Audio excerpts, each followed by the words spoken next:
What is up, my fellow Trekkies?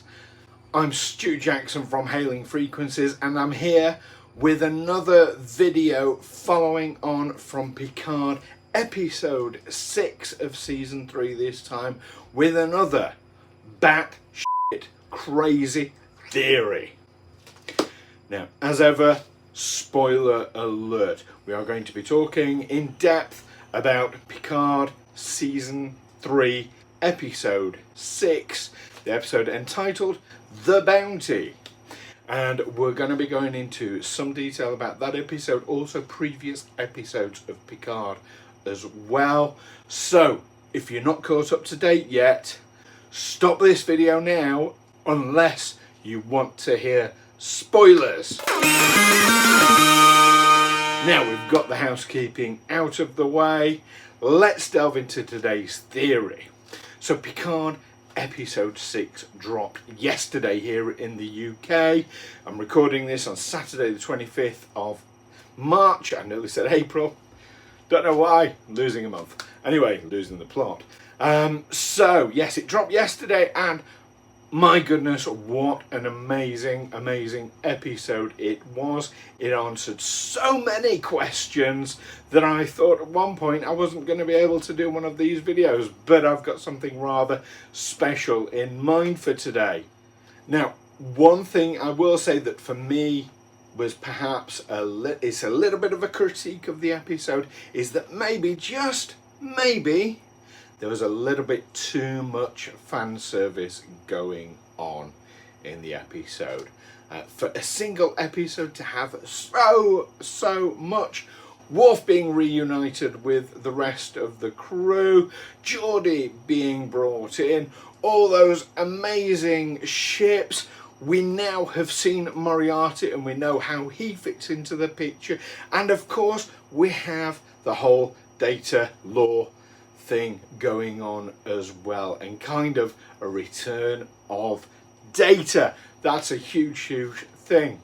Now on top of that, of course, you've got references to the HMS Bounty, Voyager, the Defiant, Kirk's refitted NCC 1701A, and even a Constitution class original vessel as well. Now this again for me is a little bit of a critique, because if you remember back in season 1 of Picard, going all the way back there, when he goes into the Starfleet headquarters, above him we see the holograms of various key ships, and we see a Constitution class hovering over his head.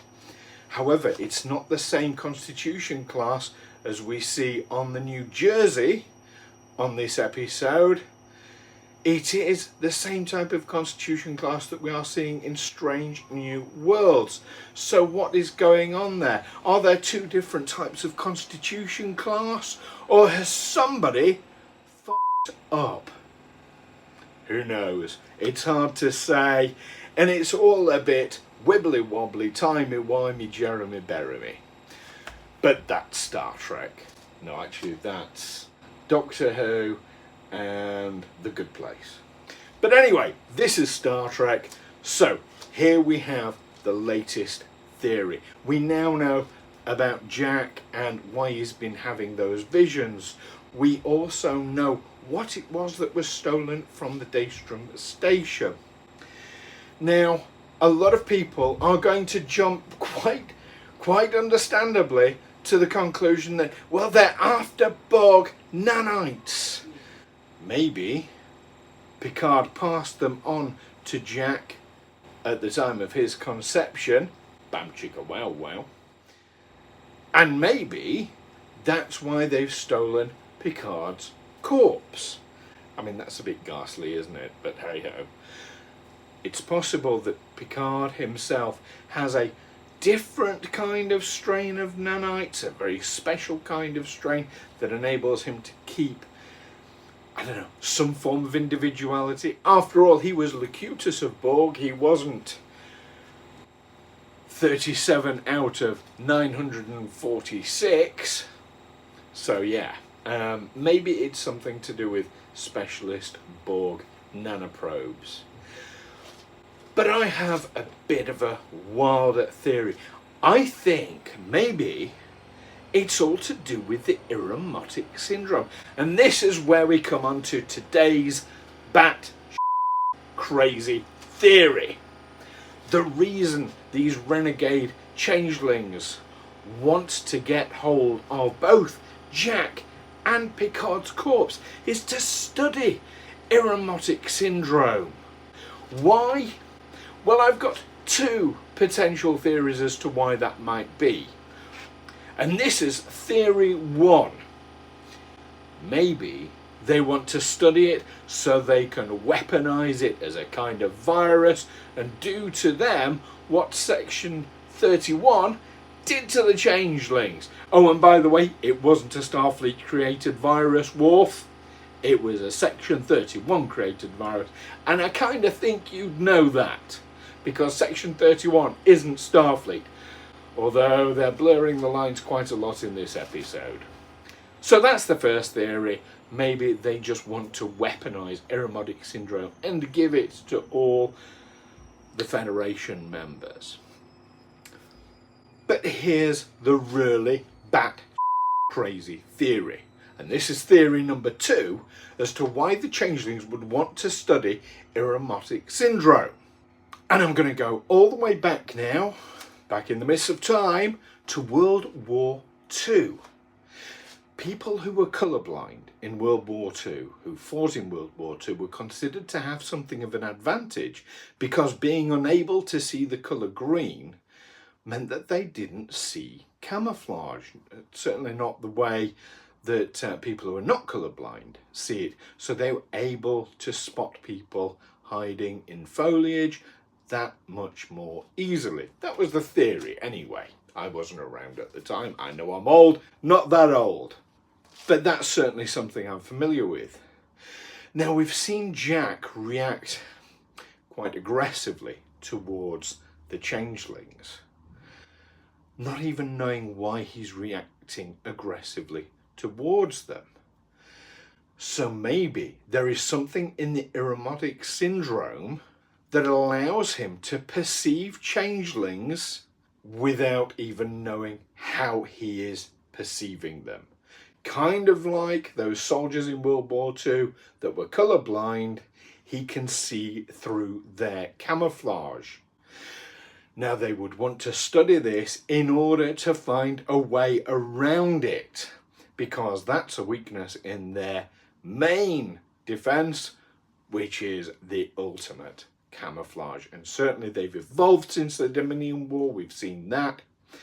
So there we go. Those are my two theories. The second one is a bit crazy, I appreciate. But what do you think? Is it just going to be, oh, Borg nanites, nanoprobes, call them what you will, or is it something a little bit more left field?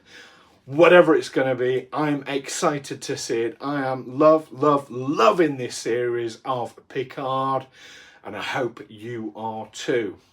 Now, a quick request for everyone watching this video: if you can like and subscribe to this channel, then for one thing, I promise you, you'll get notifications, as long as you hit that notification bell icon as well. You'll get notifications of more videos like this, and there is going to be more and more to come as the channel grows. So please do subscribe and like. And also, a lot of people have commented about my collection behind me. Now, there are in fact 8 of these cabinets. I haven't got them all in shot at the moment. Filled mostly, 7 of them are filled with Star Trek starships, mostly from the Eagle Moss collection. There's some Corgi specials in there as well. I've also got stuff going on above as well. In fact, if you see these boxes here, those are things I haven't been able to get into the cabinets yet. So it's a huge collection. I've got round about 400 ships, thereabouts. A lot of people have commented about the ships, so thank you for that in the comments with these videos. If you want me to do a special just about my collection, I'd be more than happy to share that with you. Just pop a comment below, just telling me that that's what you'd like to see, and enough people do it, then I'll know that is what the world wants, and that is what the world will get. Likewise, a few people have mentioned about my uniforms, and thank you for the lovely comments that I've been getting from people. I have a rail behind me. I have about 30 different uniforms. So again, I'm more than happy to do a special about that video if that's what you want to see as well. Let me know. But please, whatever you do, make sure you like and subscribe, because little channels like this need all the help we can get. Please. No, I'm not begging. But it would be really nice, and I'd really appreciate it. So, looking forward to next week's episode of Picard. I can't wait. I hope you can't wait. And again, there'll be another one of these batshit crazy videos coming then. In the meantime, peace and long life. Live long and prosper.